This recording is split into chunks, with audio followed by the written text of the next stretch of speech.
Mktg Vander, Veen, and I'm going to discuss new product development. Thousands of products are introduced every year, and millions of dollars are spent developing them. But up to 90% of them will fail. What a company needs is a plan. But first, let's talk about why companies develop new products. The obvious answer is potential profits. Like the textbook says, up to 50% of profits are derived from products introduced within the last 10 years. Next is the product lifestyle. As products enter the decline phase, they either need to be revamped, repositioned, or dropped, in which case new products need to be developed to take their place.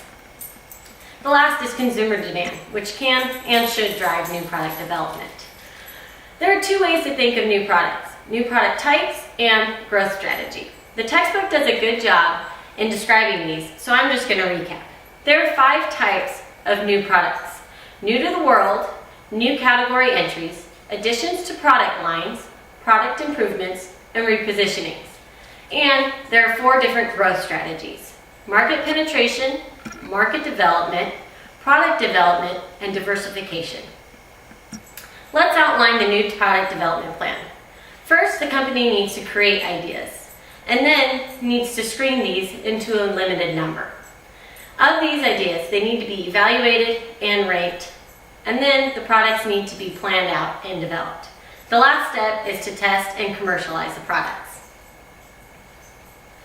There are a lot of sources for ideas for new products, anywhere from employees in the company, customers, suppliers, or trade journals. And they don't have to be internal. For example, the iPod was dreamed up by a consultant hired by Apple. Also, Procter & Gamble realizes this and has hired 70 technology entrepreneurs to scan the globe for ideas.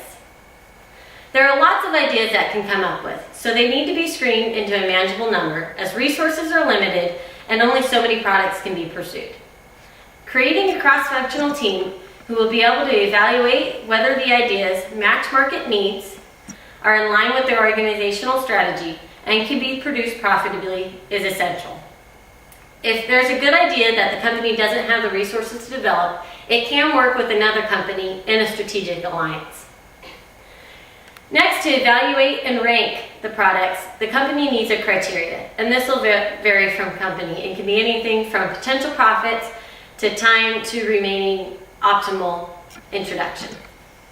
Dennis Grench describes a decision support model that helps companies develop new products and rank new products using a formula. They can also use this model for the last step of planning, which is establishing a sequence of tasks and a timeline. Timing is significant. For example, imagine you come up with this great new product, but introduce it 2 months after your competitor. The first to market usually wins.